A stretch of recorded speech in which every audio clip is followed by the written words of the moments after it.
Hello दोस्तों। आज का हमारा टॉपिक है भारतीय संविधान में जो मूल अधिकार है उसकी क्या पृष्ठभूमि रही, उसको क्यों जोड़ा गया और उसका उद्देश्य क्या है, इसके बारे में जानेंगे और समझेंगे। जब आप लक्ष्मीकांत जो कि संविधान और राज्य व्यवस्था की सबसे मान्य पुस्तक है उसमें अध्याय 7 पढ़ते हैं तो उसकी दूसरी लाइन में ही ये लिखा गया है कि संविधान निर्माता अमेरिका के अधिकार विधेयक से प्रभावित थे। तो मतलब कहीं ना कहीं तो न्यू रही होगी, इसलिए उससे प्रभावित थे। तो वही पृष्ठभूमि है, उसी के बारे में जानते हैं, देखते हैं। आइए शुरू करते हैं।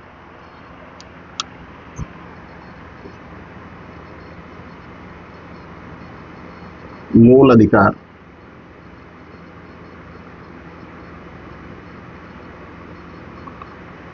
अब अधिकार तक तो ठीक है, लेकिन मूल क्यों? इसे मूल क्यों कहा जाता है कि मूल अधिकार? मूल का दो मतलब होता है यहाँ पे। पहला मतलब ये है कि अधिकारों की सुरक्षा संविधान करता है। अधिकारों की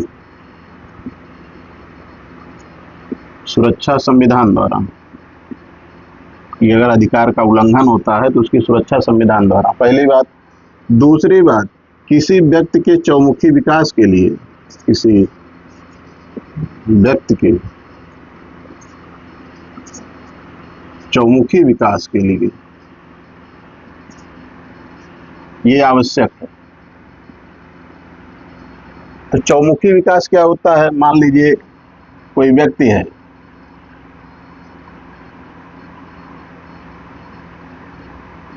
है, इसका चौमुखी विकास कैसे होना चाहिए? क्या क्या चीजें इसमें शामिल होनी चाहिए? पहली चीज तो ये है कि इसका भौतिक विकास होना चाहिए। जो भौतिक संसाधन है, भौतिक चीजें हैं, सांसारिक वस्तुएं हैं, उसको ये उपलब्ध हो ताकि ये सामान्य जीवन चला सके। तो भौतिक विकास होना चाहिए। बौद्धिक विकास होना चाहिए। सोचेगा, समझेगा, बोलेगा, व्यक्ति करेगा, विचार रखेगा, तो बौद्धिक विकास होगा। तीसरा, नैतिक विकास। इसके नैतिक विकास के लिए आवश्यक मूल अधिकार। चौथा है कि इसका आध्यात्मिक विकास। आध्यात्मिक विकास, इन चारों का जो चौमुखी विकास है, इन चार आधारों पर, उसको बिना अधिकार के नहीं विकसित किया जाता है। तो मूल कहने का दो कारण है कि एक तो संविधान द्वारा सुरक्षित है, जो मेन है। किसी व्यक्ति की चौमुखी विकास के लिए आवश्यक भी है अधिकार। अगर आपके पास अधिकार नहीं है, हमारे पास अधिकार नहीं है, तो हम विकास नहीं कर सकते हैं। हमेशा दबाया गया हो, कोई शोषण कर रहा हो, तो आप विकसित नहीं हो सकते, आप विकास नहीं कर सकते किसी भी रूप में। तो इसलिए ये मूल अधिकार है। अब आइए देखते हैं कि इसकी पृष्ठभूमि क्या है।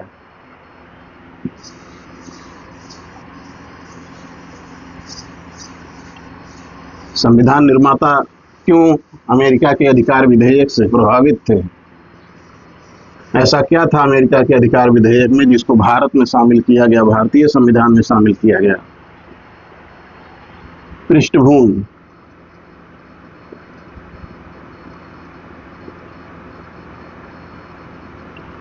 तो दो हो सकता है। एक तो विदेशी प्रभाव हो सकता है, अमेरिका, फ्रांस, इंग्लैंड में कुछ हुआ होगा तो उससे जो निकल के आया होगा तो उसका प्रभाव होगा। एक ये होगा कि कोई प्रक्रिया भारत में भी हुई होगी, तो भारत में कुछ विधेयक रहे होंगे, कुछ मांगे रहे होंगे जिसको शामिल किया गया संविधान के मूल अधिकार में। दूसरा, विदेशी प्रभाव।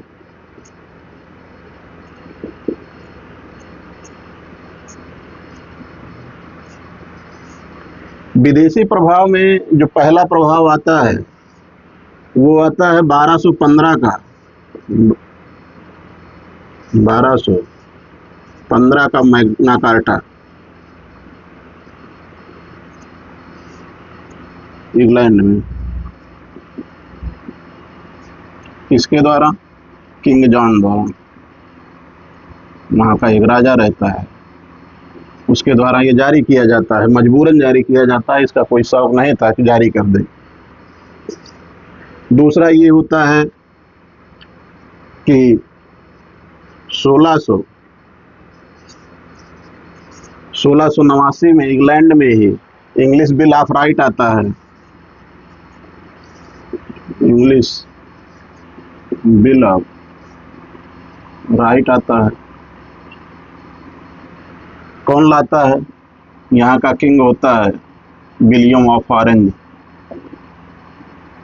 William of orange. तीसरा है Virginia declaration of rights, Virginia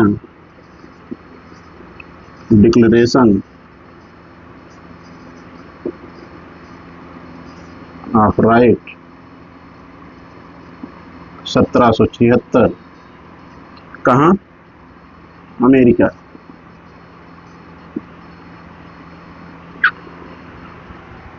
चौथा प्रभाव जो होगा वो फ्रांसीसी रेवोल्यूशन, फ्रांसीसी क्रांति जो 1789 में होती है। फ्रांसीसी रेवोल्यूशन, फ्रांस की क्रांति 1789।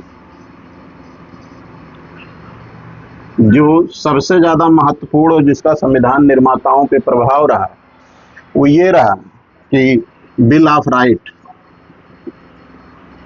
बिल ऑफ राइट कब आता है? 1791 में। कहाँ आता है? अमेरिका में। अमेरिका में इसका प्रभाव रहता है। अब एक एक करके देखते हैं कि क्यों इसका प्रभाव पड़ा और भारतीय संविधान में संविधान निर्माता क्यों शामिल किए इस चीज को, क्या क्या छान के लाए वहां से जो यहाँ पे शामिल किया गया। आइए देखते हैं।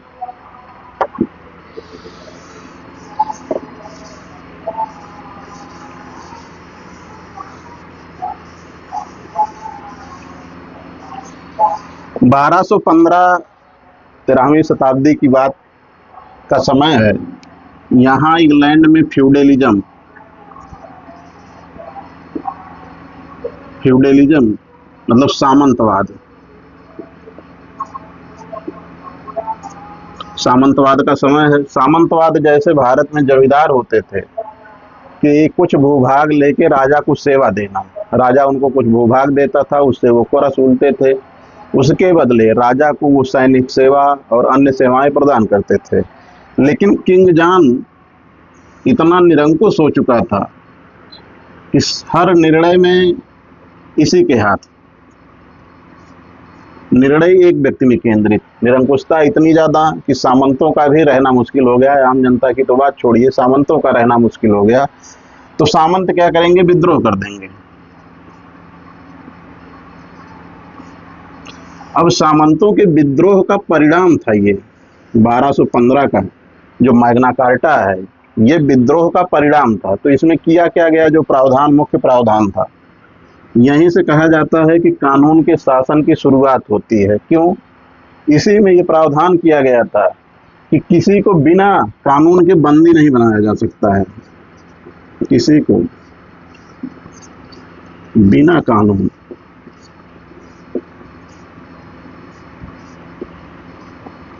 बंदी नहीं बनाया जा सकता, किसी को बिना कानून बंदी नहीं बनाया जा सकता। मतलब कानून का शासन,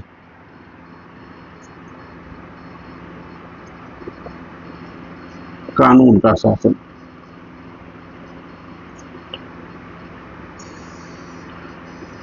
वर्तमान में जब हम लोग संविधान और राज्य व्यवस्था पढ़ते हैं तो आर्टिकल 13 में कानून के शासन की स्थापना करने का प्रयास किया जाता है कि कानून का शासन होगा, किसी व्यक्ति का शासन नहीं होगा।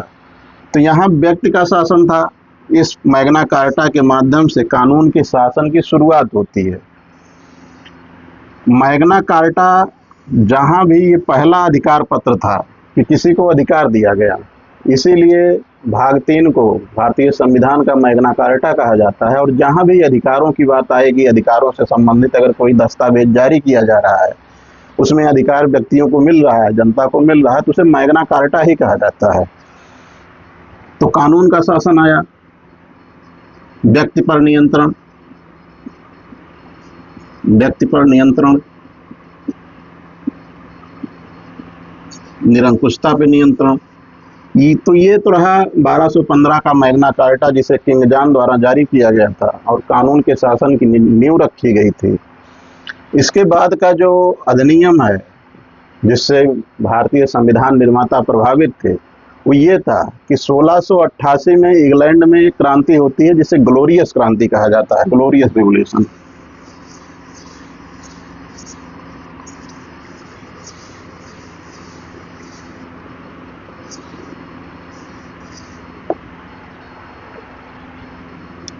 कहाँ? इंग्लैंड में क्या होती है? ग्लोरियस रेवोल्यूशन, ग्लोरियस क्रांति। कब होती है? तो 1688 में। यहाँ होता क्या है कि इस समय यहाँ का जो राजा है वो जेम्स द्वितीय है। जेम्स द्वितीय निरंकुशता चरम पर। जनता अब की बार, पिछली बार तो 1215 वाले में सामंतों का विद्रोह था, लेकिन जेम्स द्वितीय के समय में जनता विद्रोह होता है। जनता विद्रोह करती है।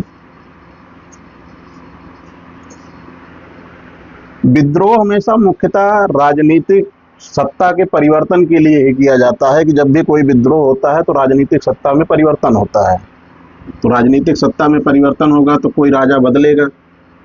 अब यहाँ जेम्स द्वितीय की जगह पर एक नया राजा आता है, William of orange. William of orange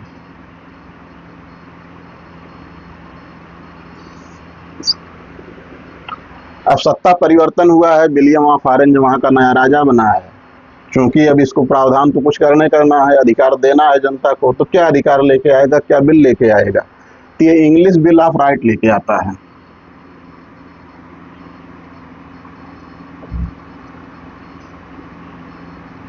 English bill of right.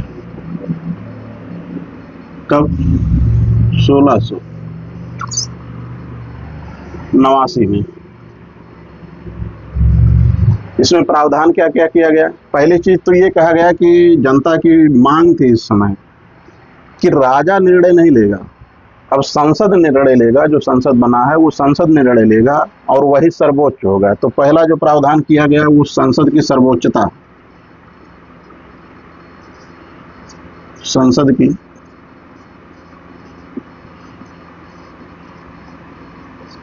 सर्वोच्चता स्थापित किया।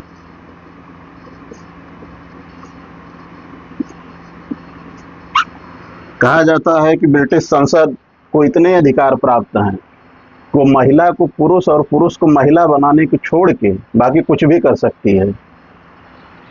तो दूसरा क्या प्रावधान था? याचिका दायर करने का अधिकार। याचिका दायर करने का अधिकार।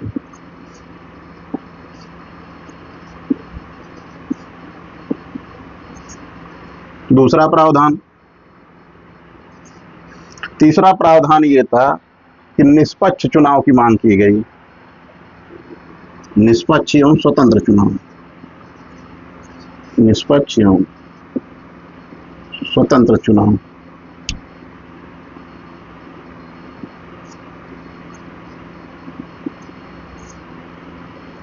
ये तीन मांगे थी। निष्पक्ष और स्वतंत्र चुनाव भारतीय संविधान में भी है, निर्वाचन आयोग है, भारतीय निर्वाचन आयोग। तो यहाँ से भी कुछ चीजें ली गई। ये तीन प्रावधान किया गया कि जो ब्रिटिश में संसद सर्वोच्चता को स्थापित किया, वहाँ के लोगों को याचिका दायर करने का अधिकार मिला और वहाँ के लोगों को निष्पक्ष और स्वतंत्र चुनाव करवाने का भी अधिकार मिला। अगला क्या होता है? अमेरिका में उस समय क्या चल रहा था? इसका तो था ही इंग्लैंड का प्रभाव, और इस प्रभाव आता है कि फ्रांस और अमेरिका का भी प्रभाव पड़ता है भारतीय संविधान पर।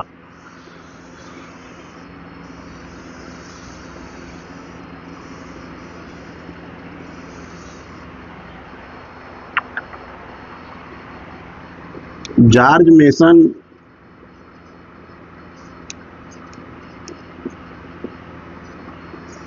एक नेता है, अमेरिकी नेता है। वो अमेरिकी स्वतंत्रता संग्राम, अमेरिकी स्वतंत्रता संग्राम नाम का एक दस्तावेज लिखते हैं।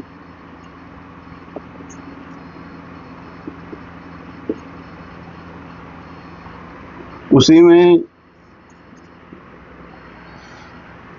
वर्जीनिया डिक्लेरेशन,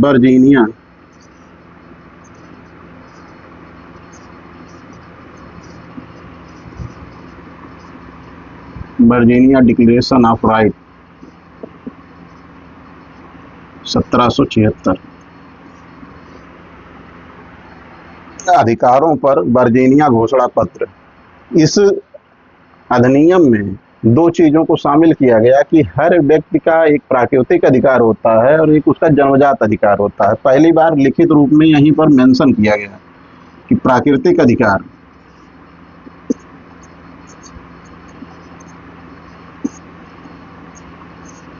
और जन्मजात अधिकार।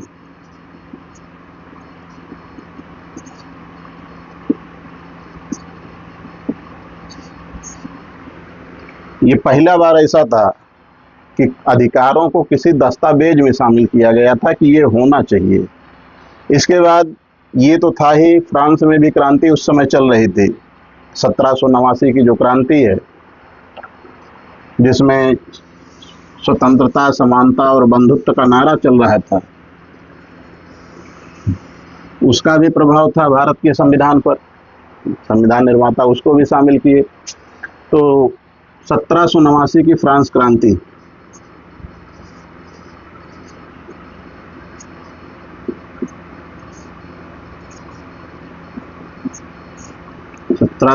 की फ्रांस क्रांति, यहाँ जो नारा चल रहा था वो नारा था मानव एवं नागरिकों के अधिकार, मानव एवं नागरिकों के अधिकार।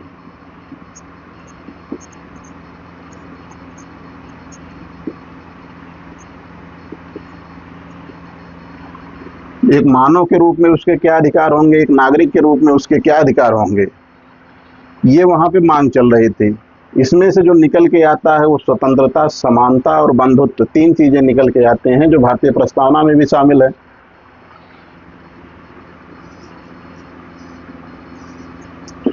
स्वतंत्रता, समानता और बंधुत्व,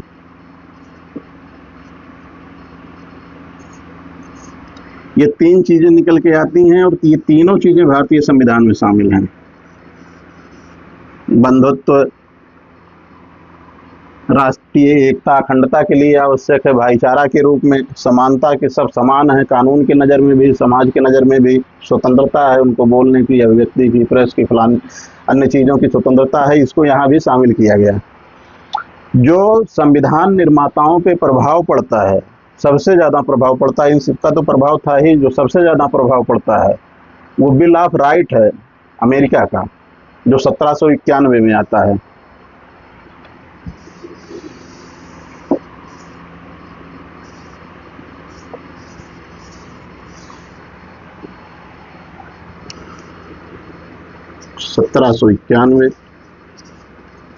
बिल ऑफ राइट,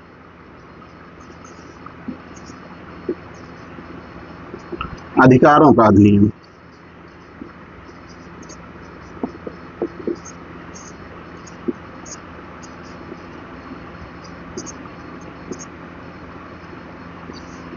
अधिकारों का अधिनियम कहाँ आया था?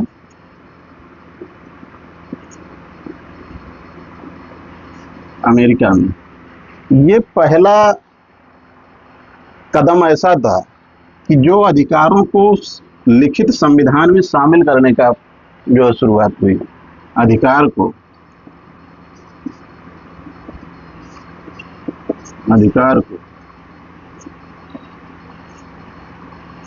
लिखित रूप से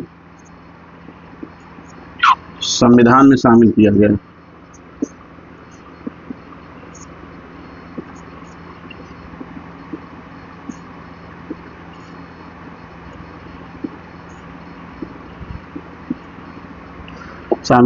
तो अमेरिका पहला देश है जो अधिकारों को मूल संविधान में शामिल करने वाला देश है। अगर कहाँ पूछा जाए कि कहाँ शामिल किया गया, पहली बार शुरुआत कहाँ पे हुई, तो अमेरिका में होती है।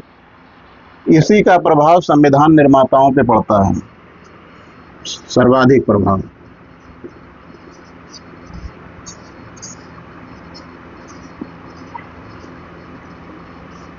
कॉन्स्टिट्यूशन असेंबली पर, संविधान सभा में इसी अधिनियम का सबसे ज्यादा प्रभाव था अधिकारों को लेके। आइए देखते हैं कि भारत में क्या क्या हो रहा था।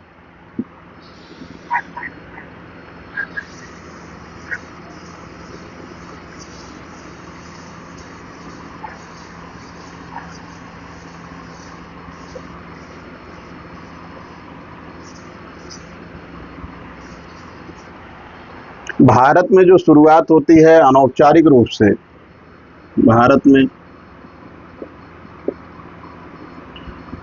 व्यक्तिगत रूप से कह सकते हैं या अनौपचारिक रूप से, चूंकि व्यक्तिगत रूप से आईएनसी भारतीय राष्ट्रीय कांग्रेस जब तक अपने पार्टी के संविधान में नहीं उसको शामिल करती है तब तक वो व्यक्तिगत या अनौपचारिक होता है। जब संगठित रूप से जो है मांग शुरू होता है तो उसे औपचारिक कहा जाने लगता है। तो जो पहला शुरुआत हुआ वो 1898 का स्वराज अधिनियम था।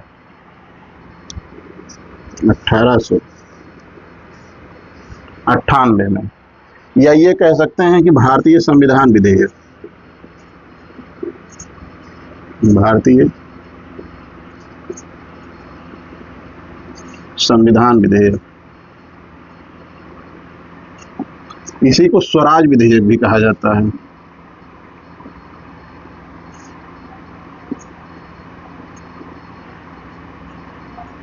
तो इसके प्रस्तुतकर्ता कौन थे?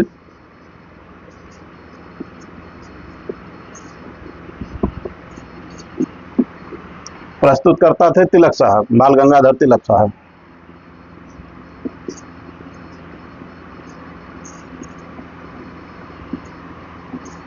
तिलक साहब इसके प्रस्तुतकर्ता थे। मांग क्या क्या थी इसमें? प्रावधान,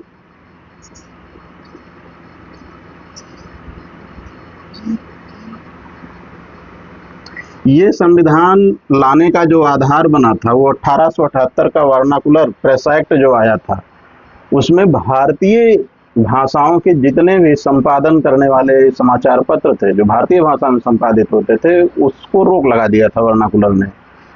उसी चीज की मांग करने के लिए कि प्रेस की स्वतंत्रता आधार बनाए थे, क्योंकि स्वतंत्रता पर प्रहार हुआ था, भारतीय भाषाओं पर प्रहार हुआ था। तो तिलक साहब दो समाचार पत्रों का प्रकाशन करते थे। कौन कौन? एक केसरी था,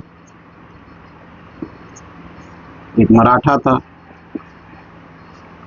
मराठा इंग्लिश में था, इंग्लिश में प्रकाशित होता था। केसरी मराठी में प्रकाशित होता था। और जब वर्नाकुलर प्रेस एक्ट भारतीय भाषाओं पर रोक लगा दिया, भारतीय भाषाओं पर, तो यहीं पर ये तिलक साहब प्रेस की स्वतंत्रता की मांग करते हैं। पहला प्रावधान, प्रेस की स्वतंत्रता।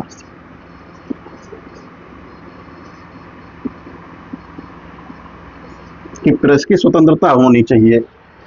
बिना प्रेस की स्वतंत्रता के राष्ट्रीय भावना को प्रसारित करना आसान नहीं था उस समय में।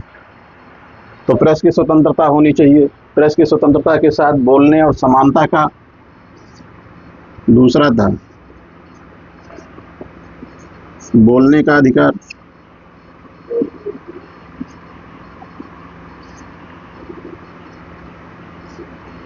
तीसरा था समानता का अधिकार। समानता का अधिकार मतलब ये था कि तुम अपनी भाषा में लिखो अंग्रेज, तुम अपनी भाषा में लिखो तो तुम सही हो, हम अपनी भाषा में लिखें तो गलत है। नहीं, तुम्हारी भाषा भी हमारी भाषा समान है, भाषा का अंतर है, कोई अलग नहीं है। तो समानता का अधिकार इस दृष्टिकोण में था कि समान भाषा, समानता का अधिकार।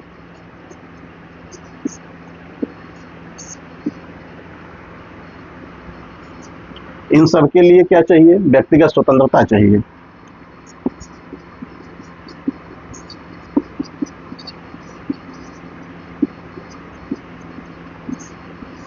तो ये चार प्रकार की स्वतंत्रता की मांग कर रहे थे। प्रेस की स्वतंत्रता, बोलने का अधिकार, समानता का अधिकार और व्यक्तिगत स्वतंत्रता, ये चारों मांग थे इस विधेयक के माध्यम से जो तिलक साहब शुरुआत किए थे। इसके बाद 1919 का विधेयक मतलब अधिनियम आता है, उसके आधार पर 1925 में कॉमनवेल्थ बिल ऑफ इंडिया आता है। उसमें तेज बहादुर सप्रू साहब, एनी बेसेंट कुछ मांग रखते हैं। आइए देखते हैं कि उसमें क्या मांग थी।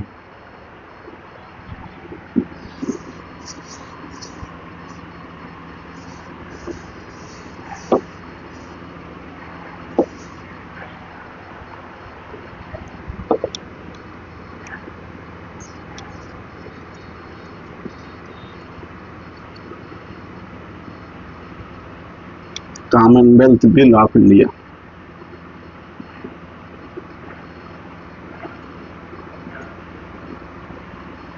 कब आता है? 1925 में। प्रस्तुतकर्ता कौन है? दो लोग हैं, तेज बहादुर सप्रू साहब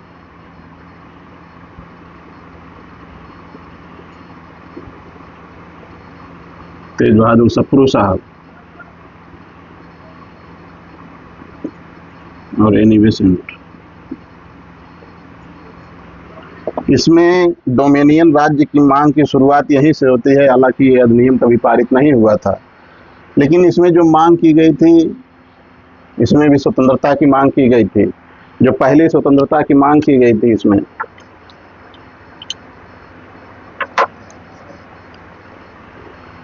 पहला ये था कि व्यक्तिगत स्वतंत्रता।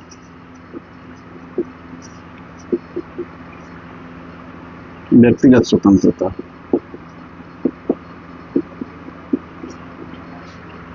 दूसरा ये था अंतःकरण की स्वतंत्रता। अंतःकरण की स्वतंत्रता।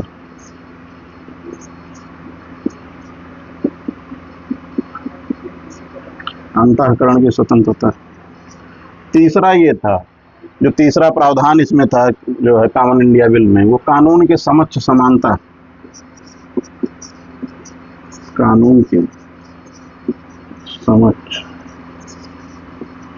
समानता। ये तीन मांग यहाँ पर।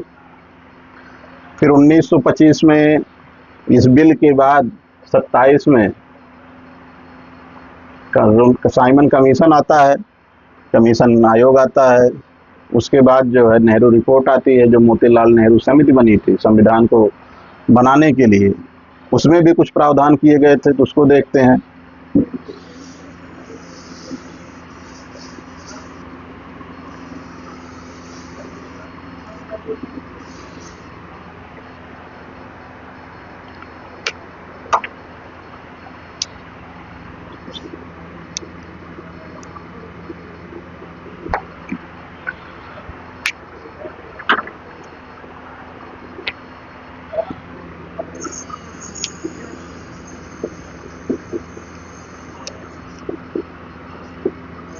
मोतीलाल नेहरू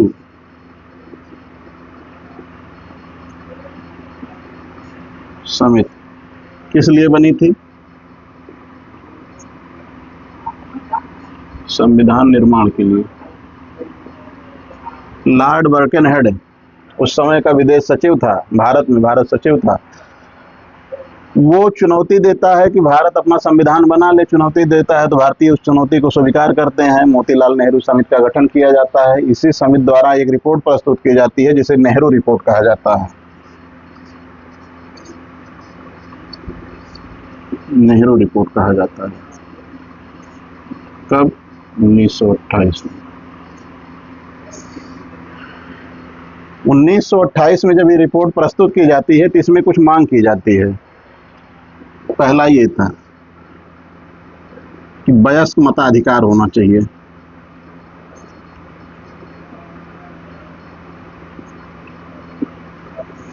वयस्क मताधिकार। दूसरा, धार्मिक स्वतंत्रता होनी चाहिए। धार्मिक स्वतंत्रता के साथ साथ पुरुष महिला समान अधिकार की बात की गई। पुरुष महिला समान अधिकार की बात की गई। चौथा था प्राथमिक शिक्षा,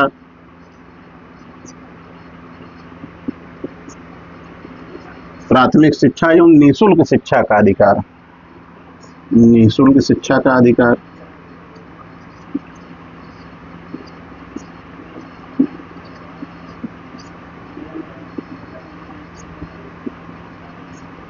निःशुल्क शिक्षा का अधिकार। तीन सारे अधिकारों और स्वतंत्रता की बात नेहरू रिपोर्ट में की गई। बाद में 29 में स्वराज की घोषणा होती है, 1929 में स्वराज का घोषणा होता है। 1931 में कराची अधिवेशन होता है जिसकी अध्यक्षता सरदार वल्लभ भाई पटेल जी कर रहे थे। उसे में कराची प्रस्ताव पारित होता है और कराची प्रस्ताव के माध्यम से भारतीय राष्ट्रीय कांग्रेस अपने संविधान में उस चीज को शामिल करती है कि मांग को लगातार शामिल किया गया और उसके माध्यम से ब्रिटिश सरकार से लगातार मांगे जारी रही। आइए देखते हैं कराची अधिवेशन में क्या क्या था।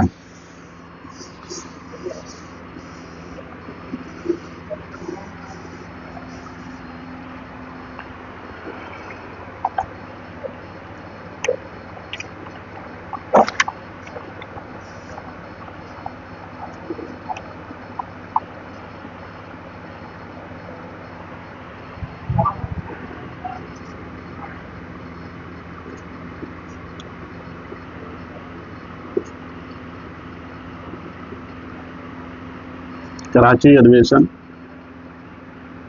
1931। अध्यक्षता कौन कर रहा था? पटेल जी, सरदार पटेल।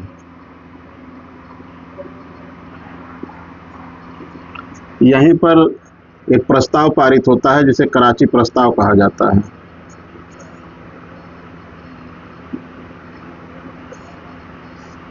इस प्रस्ताव में दो चीज शामिल किया गया था, एक अधिकारों की मांग,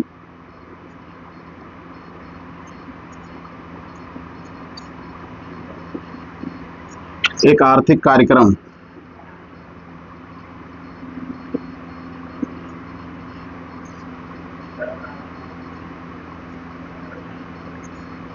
इन दो चीजों को कराची प्रस्ताव में शामिल किया गया और कराची प्रस्ताव को भारतीय राष्ट्रीय कांग्रेस के संविधान में शामिल किया गया और यहीं से कांग्रेस लगातार अधिकारों की और आर्थिक कार्यक्रमों की बात लगातार करती रही।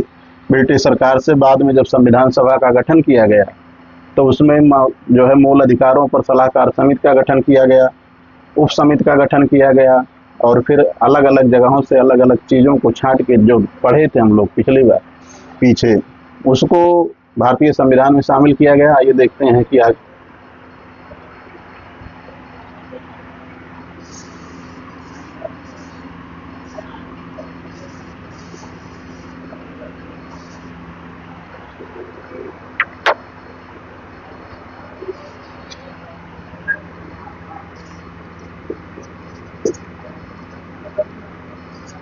संविधान सभा में जो समितियां बनी थी उसमें जो मूल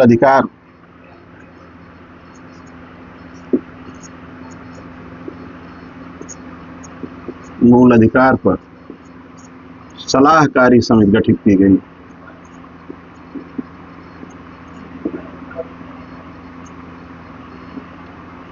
समिति की गई एडवाइजरी कमेटी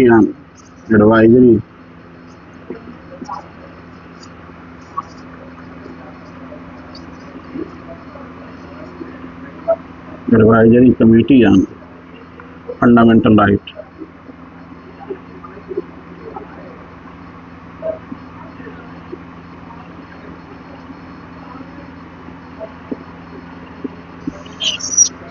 अध्यक्षता कौन कर रहे थे?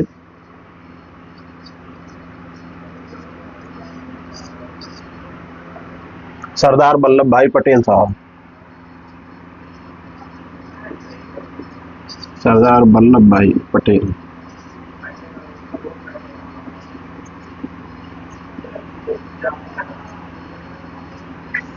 मूल अधिकारों पे उप समिति का गठन किया गया। मूल अधिकारों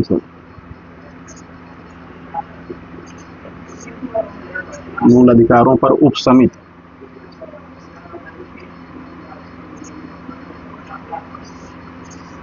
इसकी अध्यक्षता जेबी कृपलानी साहब कर रहे थे।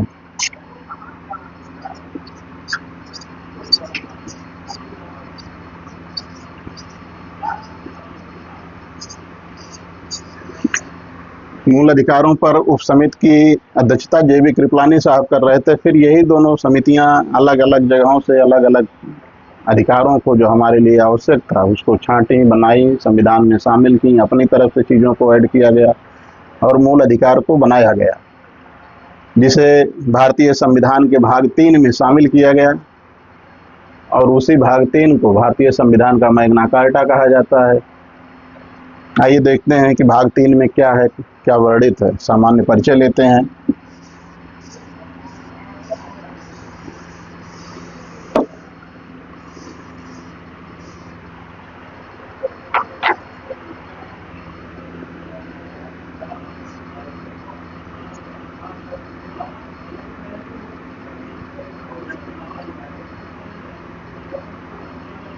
Fundamental right in constitution.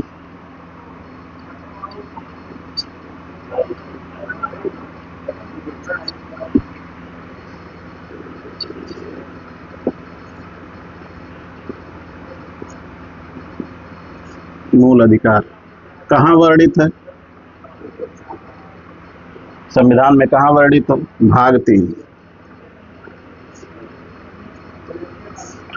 भाग 2 में नागरिकता दी गई तो भाग 3 में नागरिक को अधिकार भी मिलना चाहिए, तो भाग 3 में मूल अधिकार को शामिल किया गया। भाग 3 में किस अनुच्छेद से किस अनुच्छेद तक है? 12 से लेके 15 तक, 35 तक। इन अनुच्छेदों के बीच में मौलिक अधिकारों का वर्णन किया गया, भाग 3 में वर्णन किया गया। भाग 3 को भारतीय संविधान का मैग्ना कार्टा कहा जाता है। भारतीय संविधान का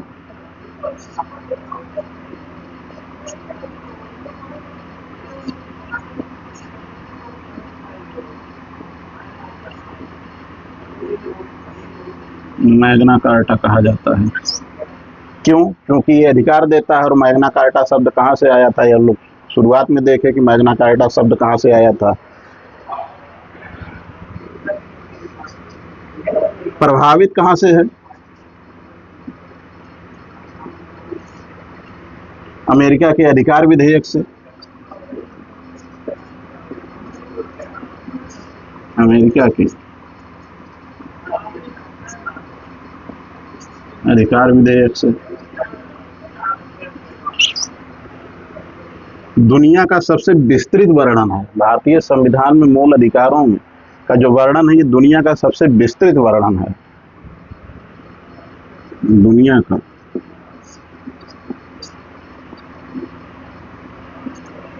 सबसे विस्तृत वर्णन।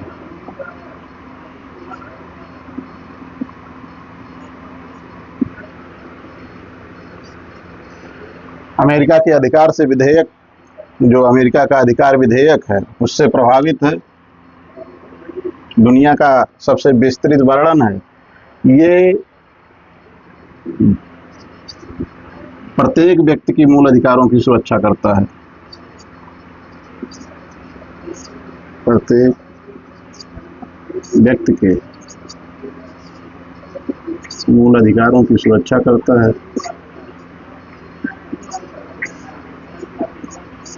मूल अधिकारों की सुरक्षा करता है।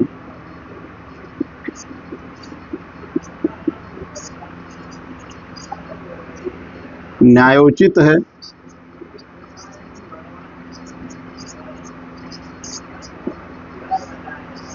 न्यायोचित है मतलब अगर मूल अधिकार का उल्लंघन होता है तो व्यक्ति सीधे सर्वोच्च न्यायालय जा सकता है। इसका मतलब यही होता है, उल्लंघन पर सर्वोच्च न्यायालय। उल्लंघन पर सीधा सर्वोच्च न्यायालय जाओ।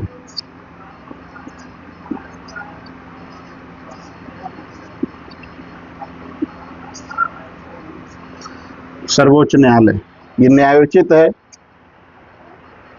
अब देखते हैं कि इसका उद्देश्य क्या है।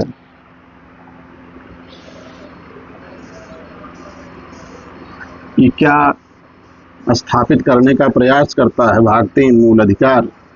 ऑब्जेक्टिव ऑफ फंडामेंटल राइट क्या है?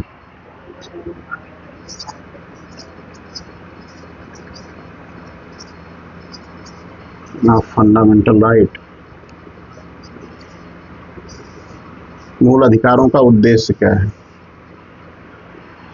क्या स्थापित करना चाहता है? पहली चीज तो ये है कि ये राजनीतिक लोकतंत्र की स्थापना करता है।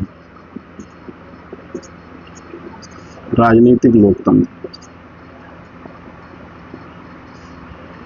पॉलिटिकल डेमोक्रेसी की स्थापना करता है। राजनीतिक लोकतंत्र कैसे? राजनीतिक लोकतंत्र इस तरीके से होता है कि पहले व्यक्ति है, उसे अभिव्यक्ति की स्वतंत्रता है, अभिव्यक्ति की स्वतंत्रता है। अगर अभिव्यक्ति की स्वतंत्रता है तो उसकी राजनीतिक भागीदारी भी होगी।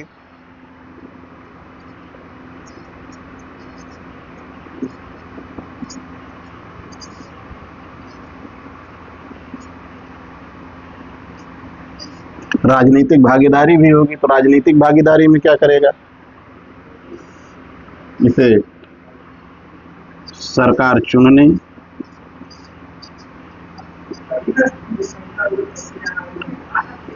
मतदान करने,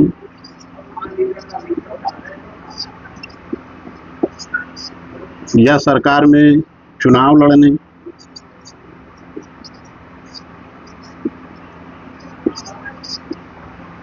या सरकार को नियंत्रण करने का अधिकार है।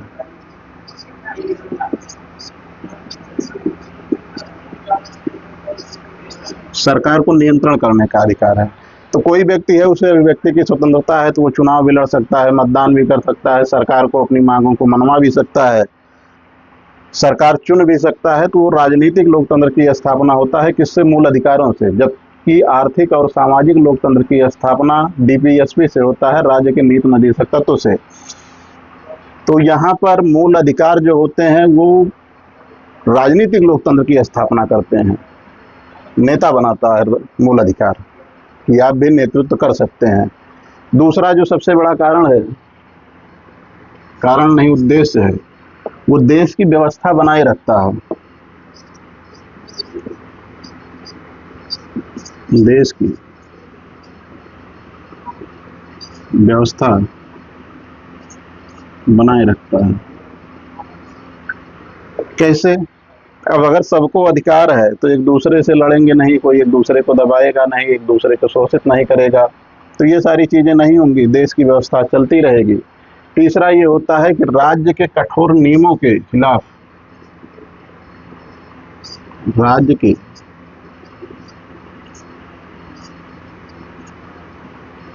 नियम के खिलाफ है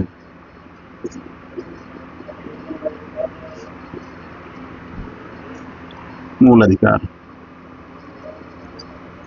कैसे?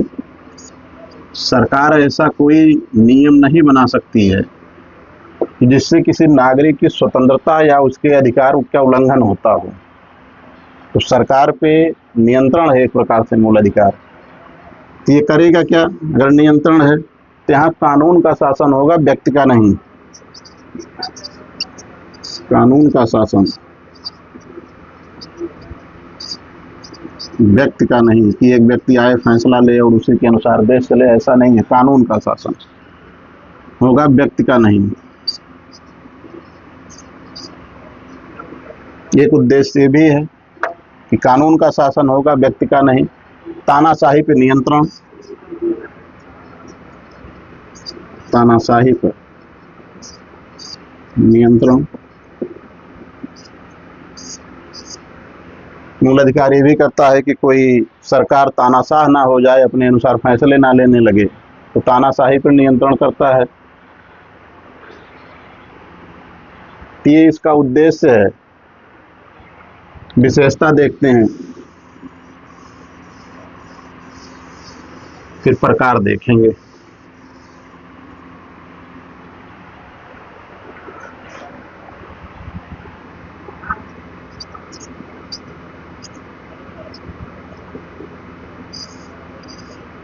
विशेषता, मूल अधिकार की विशेषता क्या है? तो ये पहली चीज ये है कि क्या ये अस्थाई है? अस्थाई है? तो जवाब होगा नहीं, अस्थाई नहीं है। संसद इसमें परिवर्तन कर सकती है। संसद परिवर्तन कर सकती है। कैसे? तो जैसे कोई चीज बदलना हो तो उसकी दो प्रक्रिया होता है संसद में, एक तो संशोधन विधेयक हो या सामान्य बहुमत हो।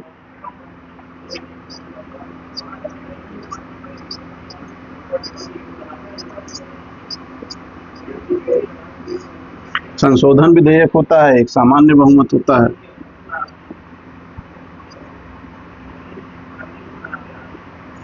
तो अगर कोई परिवर्तन मूल अधिकार में करना है तो वो संशोधन विधेयक के तहत होगा।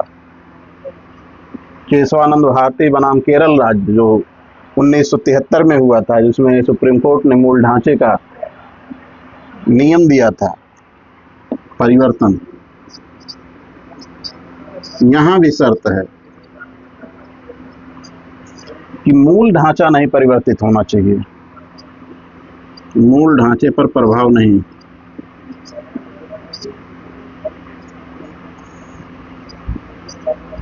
मूल ढांचे पर प्रभाव नहीं। साधारण बहुमत से या सामान्य बहुमत से तो बिल्कुल नहीं किया जा सकता, टच भी नहीं करना है कि आए इकट्ठा हुए साधारण बहुमत हो गया तो सब कुछ बदल दिया, ऐसा नहीं। सामान्य बहुमत को टच भी नहीं करना है उसे, तो अस्थाई है नहीं। न्याय उचित है, न्याय उचित है, हाँ।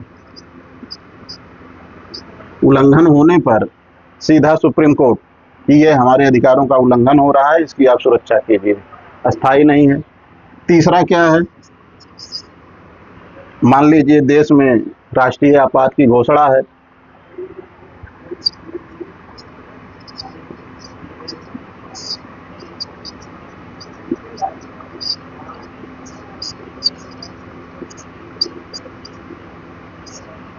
राष्ट्रीय आपात की घोषणा है, तो दो राष्ट्रीय आपात की घोषणा जो होती है वो दो आधारों पर होती है। एक तो ये हो सकता है कि कोई देश बाहर से हमला कर दे, पहला तो ये हो सकता है कि विदेशी आक्रमण हो।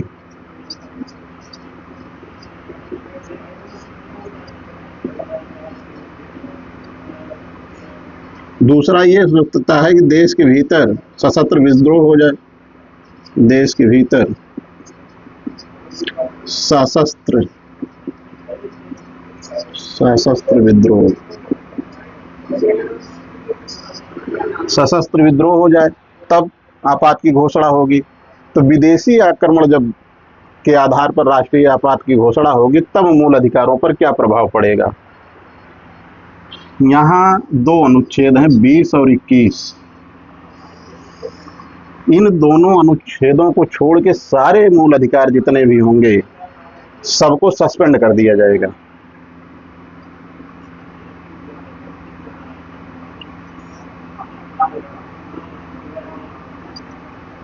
All FRR suspended.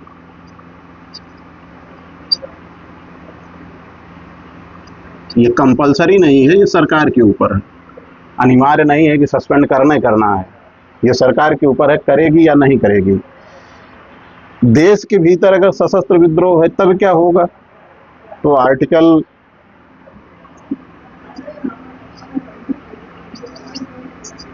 19 है जिसमें 6 स्वतंत्रता का प्रावधान है, ये नहीं सस्पेंड होगा, किसी कीमत पर ये नहीं सस्पेंड किया जाएगा, इसको बरकरार रखा जाएगा।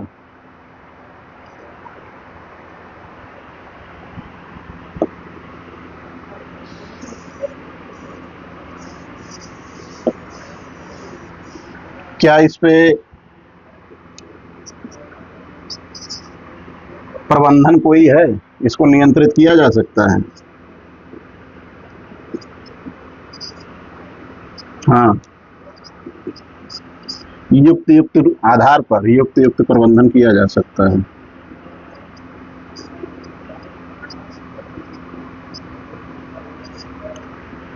बिना किसी सीमा के स्वतंत्रता स्वच्छंदता होती है, कुछ भी नहीं बोलना है, वो बोलना है जो आवश्यक हो।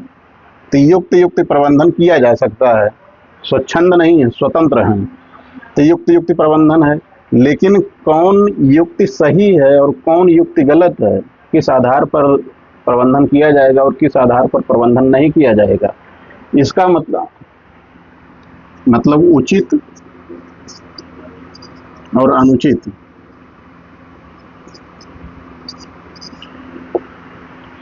क्या है इसका फैसला कौन करेगा? इसका फैसला सुप्रीम कोर्ट करेगी कि क्या उचित है और क्या अनुचित है। शीर्ष अदालत इसका फैसला करती है, ना कि संसद करता है। इसी पे कहा जाता है कि ये असीमित नहीं है,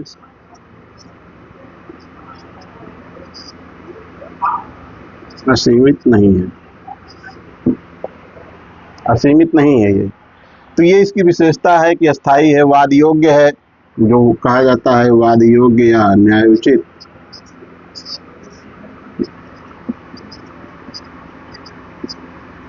मतलब उल्लंघन होने पर आप सुप्रीम कोर्ट जा सकते हैं, इसलिए ये वाद योग्य है। ये इसकी विशेषता रही। देखते हैं कि किन प्रकार के